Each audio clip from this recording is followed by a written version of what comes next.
How could you ever expect to command the reality if you cannot command yourself? How could you ever expect reality to surrender to you when you cannot surrender to yourself? The truth is, self mastery is the prerequisite for you to materialize your desired reality, and discipline plays a very crucial role in it. Because if you cannot master yourself, you cannot master the reality. Now, more often than not, people confuse discipline with compliance. Most people grow up thinking that they know what discipline is, but what they were actually taught was compliance. In school, in colleges, in job, you are told what to do, when to do it, and what will happen if you don't do it. Now, you follow rules because someone else has authority over you. That's not discipline, that's compliance. Discipline is different. Discipline doesn't come from fear, pressure, or supervision, it comes from inside. It's what you do when nobody else is watching. Compliance disappears the moment the authority disappears. Discipline stays because you are the authority. That's why so many people, they struggle after school or work, because the external control, the moment the external control is gone, they have a problem because the internal control was never built. And once you see this difference, the next things become impossible to ignore, which is the way your mind work is it doesn't distinguish between what is important or what is not important, what is small thing or what is big thing, because in your mind nothing is compartmentalized. How you govern yourself is how the reality governs you. How you do one thing is how you do everything. There is no separation between you and your reality. And this is not, I'm talking in a symbolic sense, this is really how the reality works. So this is the reason, like, most of the time we think that this task is meaningless, even though we commit to do it, but we still don't do it. And then there are certain tasks which we think that they're important. But as I said, mind doesn't compartmentalize between small or big thing.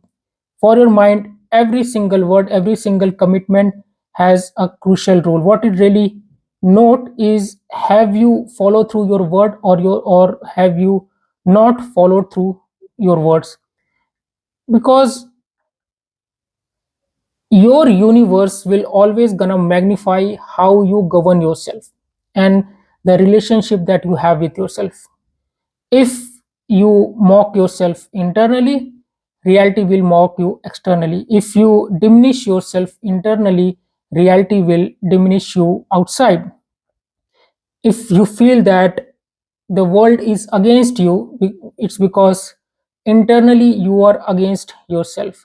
The universe is not hostile or it's not random, it's simply reflective. And that's why it removes this illusion of that reality is doing something to me.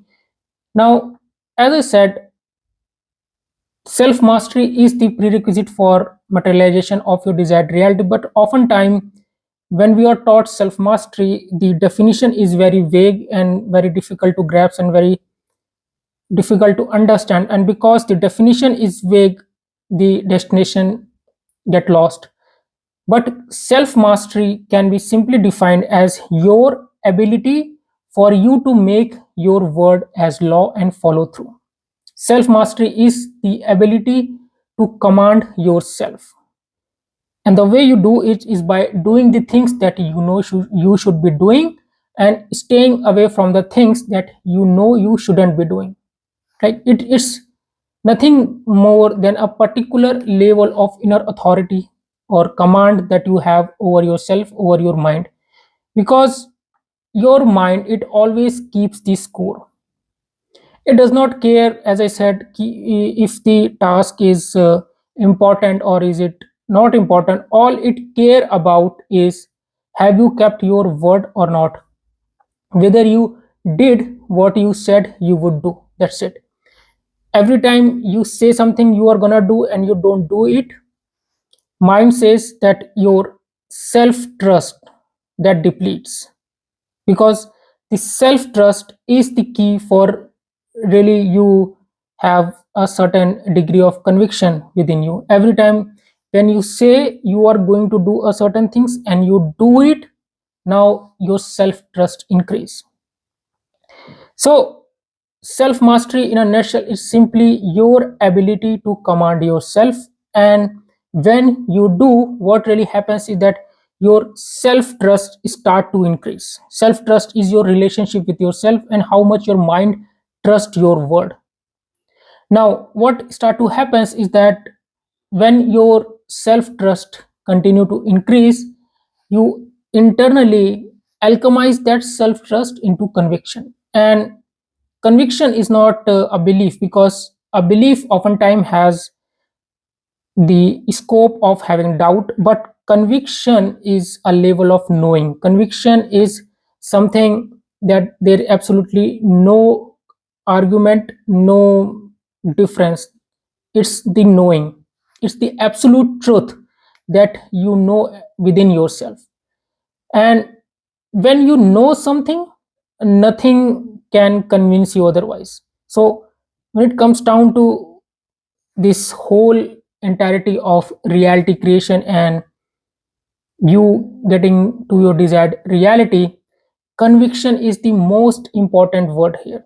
And this self trust, as I said, is that self trust, the reservoir of self trust that you have accumulated over time by following your word. Every time you say something, because your words are law, your words are command. Every time you commit to something and you do it, your mind register it, it take a note of it, and your self trust increase.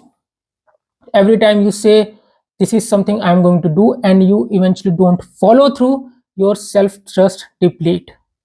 Now there is very interesting thing when it comes down to discipline is people do not have a discipline problem. Everyone is good with discipline, because if you really look at it, you need discipline to do doom scrolling throughout the day.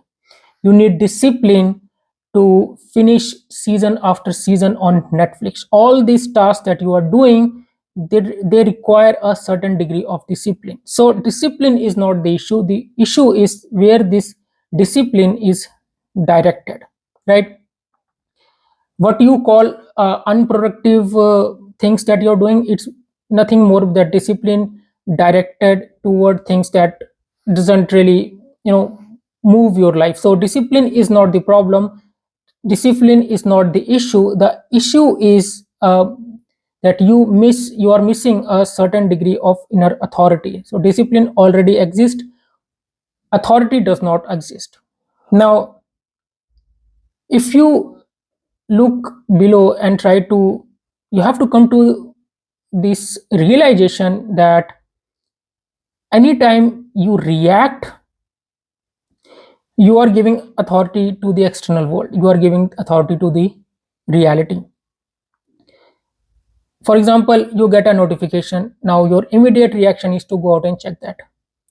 You are following a clean diet, you see something fast food or junk food, immediately you react and you grabbed it and you ate it. Now the thing is, every time when you react, or every time you are going for instant gratification, that hands over the power to the external reality, to the external world. Now when you respond, which is delayed gratification, now you take back that control back inside. So reaction is you giving you handing the authority to the reality, and response is that authority is restored and given back to your inner world, your consciousness. Now the more you respond, the more power you have over your reality. So discipline is unavoidable. There is no materialization of your desired reality without having a certain degree of discipline. How could you expect reality to be disciplined outside of you when you cannot discipline yourself? As I always say, spirituality without the ability to command your reality is vanity. So the real question is no longer how do I become more disciplined, But the question become, where am I breaking my words with myself?